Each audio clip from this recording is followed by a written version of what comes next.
So here I am at home, settled in for the night, um, getting ready to try to work on the beginning of chapter 6 tonight in Unseen.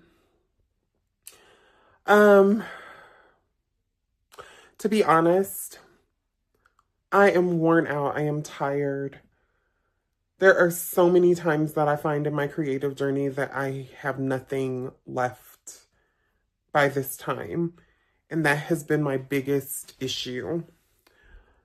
But I want to work harder to show up for myself because I believe that the future version of myself will thank me for showing up and for being here.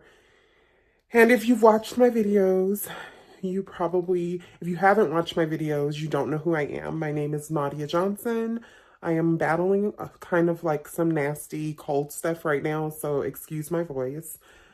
I am the contemporary fiction author of two ongoing series. One is a 3-book series, which starts with my book Unmasked, and I have titled that the Transgender Diva series, and it centers around, of course, transgender characters. And I am excited because I am working on book 2 of that series.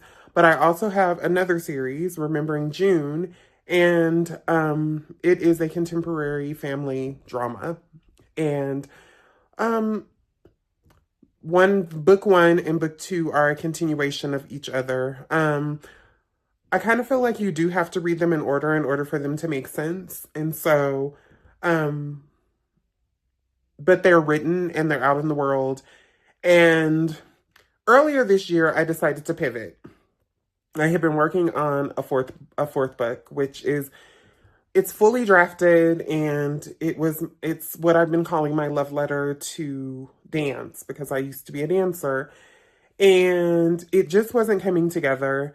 And I've been watching a lot of different creators who are writing series that are talking about how you should finish your series. And originally I was like, I don't really care. I'm going to hop around. I'm going to do what I want to do because I'm stubborn like that, unfortunately.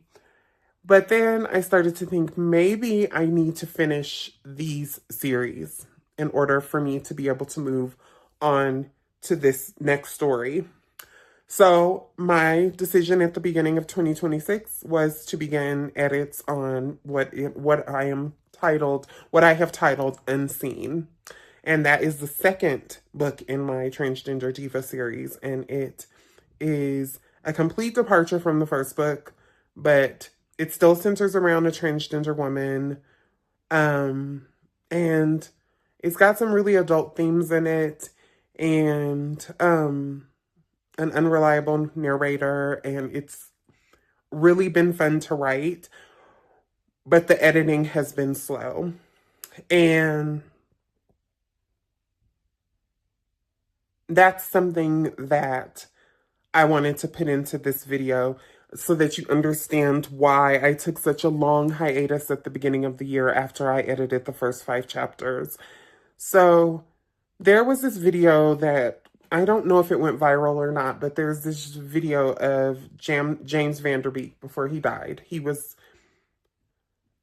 basically talking about how we always try to renew our vigor or our inspiration for life at the beginning of January. But he stressed how unreasonable that is because it's right in the middle of winter, where everything is like wintering and everything is in hibernation and everything is basically asleep. But here we are at the beginning of every January trying to force ourselves to step into these new versions of ourselves.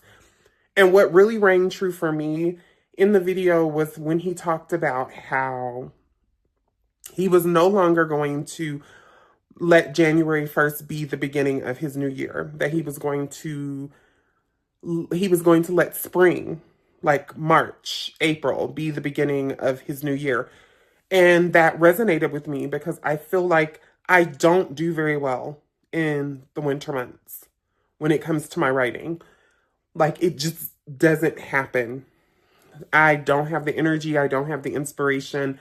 But as the weather starts to change and the weather starts to warm up, I find myself being more willing and ready, despite being tired, despite being whatever. I'm more willing and able to step into my creative self once the winter months have kind of like subsided. So the reason I started vlogging again on April 1st is because this for me is going to mark the beginning of my creative year. I'm going to spend the next 9 months working on my craft, working on my writing, editing and revising this book. So, and then by January of next year, I'm going to take again another 3-month break. And then in April, I'm going to begin to start rolling out my marketing for my new book. What I am hoping to do is to not only finish the editing and revising of Unseen by at least October of this year, so that I can begin to work on my next project, which will be the next book in the Remembering June series. But I just want to try to begin to move slower in my creative process. I want to stop chasing whatever it is I have been chasing all these years, trying to write and trying to put myself out there. I just really want to move with intention and know that every move that I'm making on my creative journey is something that is aligned with what I want people to see and what I would like my creative life to be moving forward. This has been a long introduction to this video.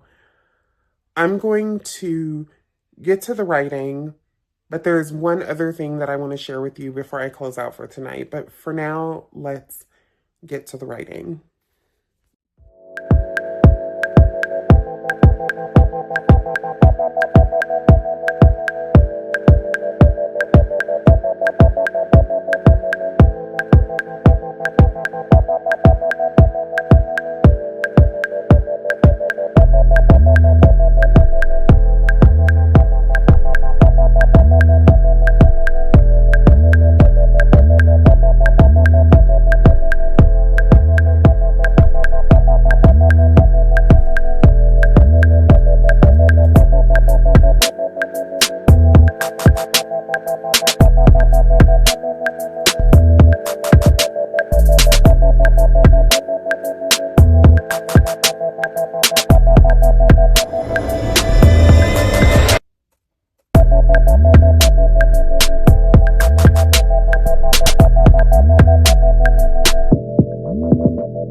So the next thing I wanted to talk about before I wind down for the night is I promised my friend, my dear friend and sister, Nancy Olson, that I would read, well, Nancy Olson Ford, excuse me, she is a married woman, that I would read a segment of her father's poetry book every night starting in April, and I intend to keep that promise to her. So here's the book. It is called What Really Counts Is You With Me, a book of poetry.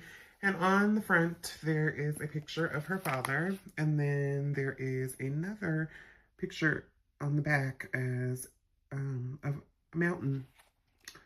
I mean, I know she told me what the mountain was, but I cannot remember. I am such a terrible person right now.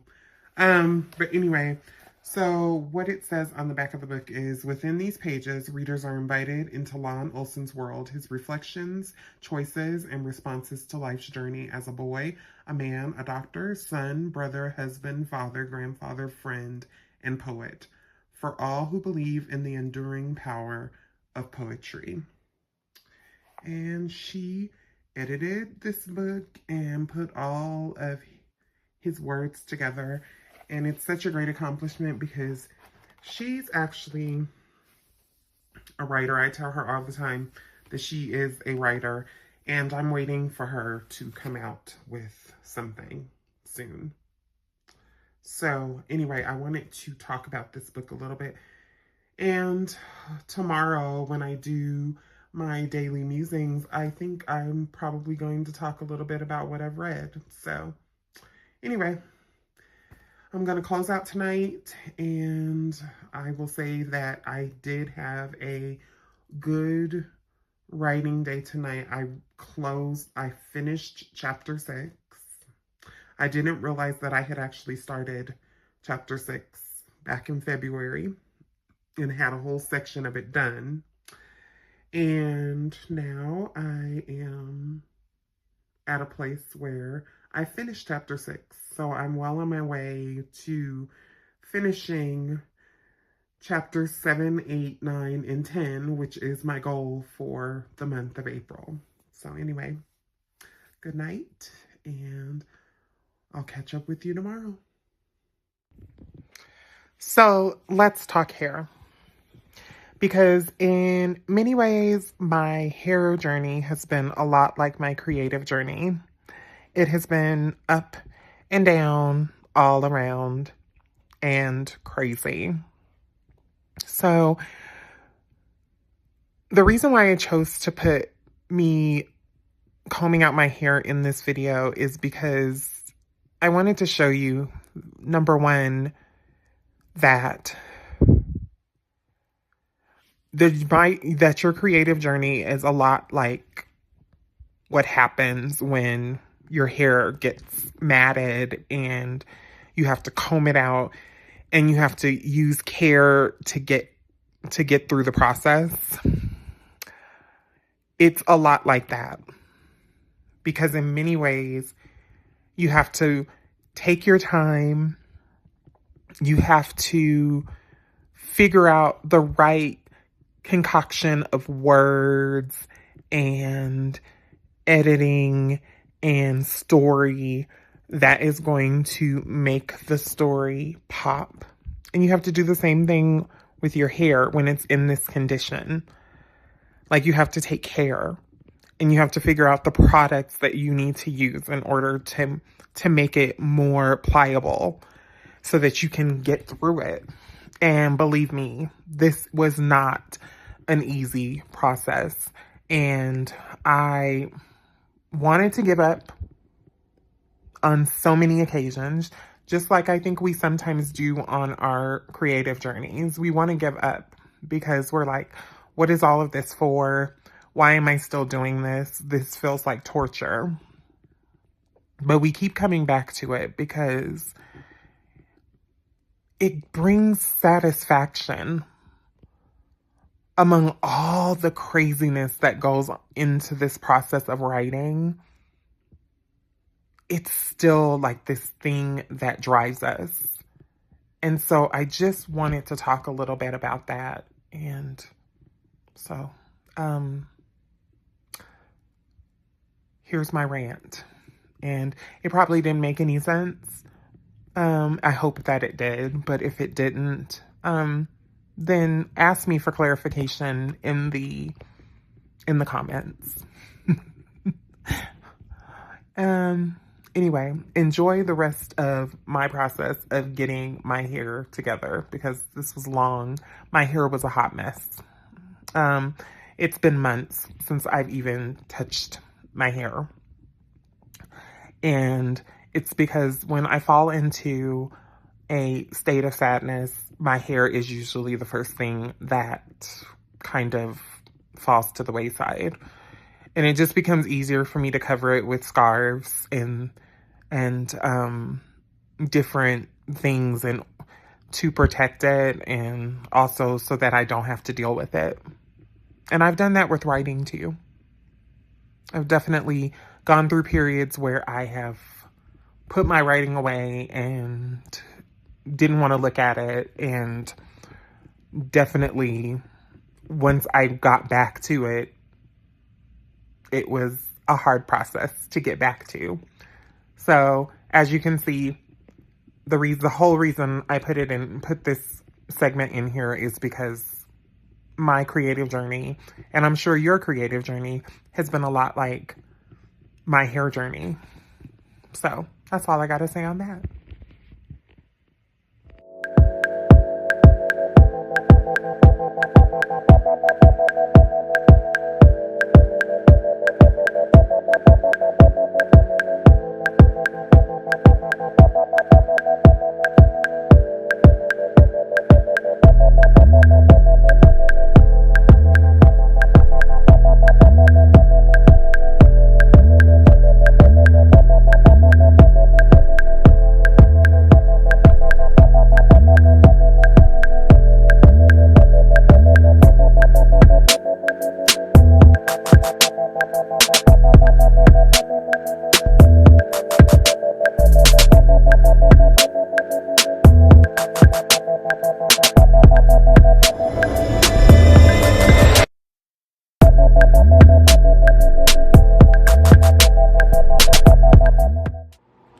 I had to come on and show you the finished product. This is not how I wear my hair, honestly, but it is a good way for me to section off my hair and to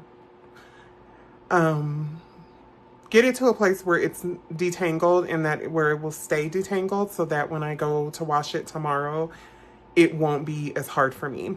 But anyway, we've seen enough hair content, and I am not a hair creator, or what do they call it? A hair influencer. I am just me.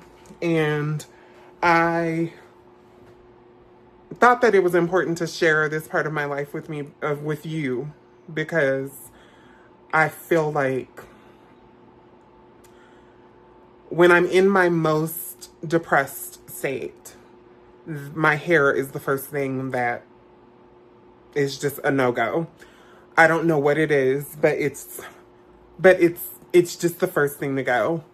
And so I just wanted to show that aspect of my life, because I want to show what my actual creative journey looks like. And not some manufactured look into my life. I want it to be a real look, and I know that that's not for everybody. I know that not everyone will like it, but like I have stated before, I am in a season of my life where I truly, truly want to try to create the content that I want to see first, and the books that I want to see. I want to write the books I want to see first, and I will let the chips fall where they may. I may never make any money. I may never gain any followers. I may never, ever step out of the realm of where I am now. But I am trying to learn to do this for me, not for anyone else. And so with that, I feel like it's time to get into chapter 7 of Unseen. I am really excited about where chapter 6 ended. And I like when I end on a chapter, in a good place on a chapter, and then I start the next day kind of having an idea of where I want to write next. Because as I'm not a plotter, I am a pantser. And so as a pantser, I tend to let the story come to me in vignettes. And most of the time it's when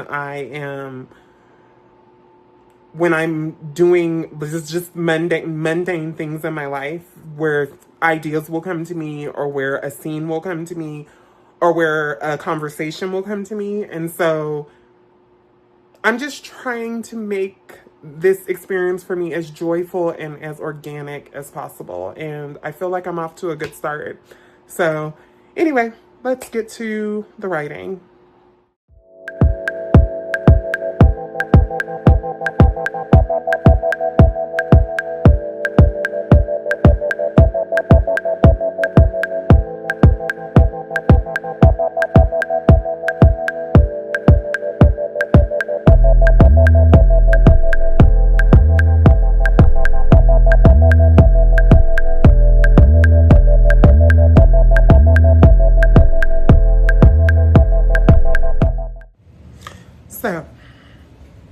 getting ready to do my writing for the night, and I know you guys are going to be sick of me in this bonnet, but I'm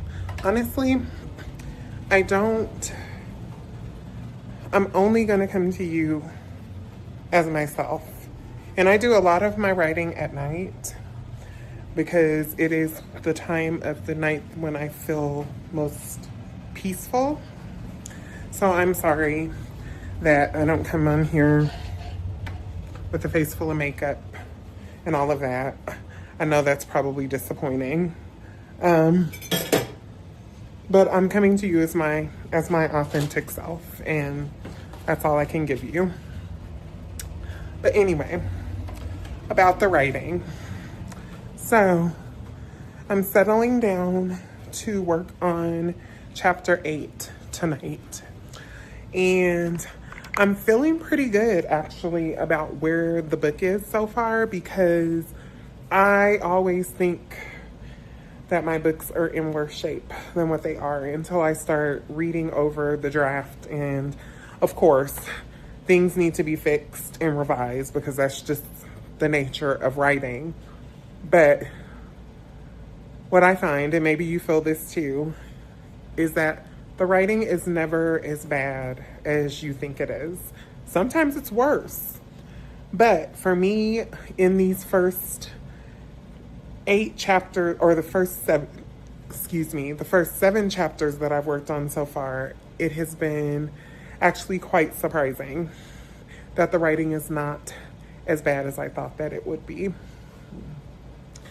So I was going to try to get some footage today of me out and about and stuff. I've got to get used to being out in public filming again, because I didn't really, my vlogs have never been very aesthetic, but I've tried to make them as pleasing to me as possible. So tonight I'm going to try to write in the living room. I am moving spaces because I think it's important to move spaces if you can. And so I'm going to write in my living room today, and I'm going to work on chapter 8. And this is, I think this might be, no, because chapter 7 was a flashback chapter. So I think this one is a present day chapter.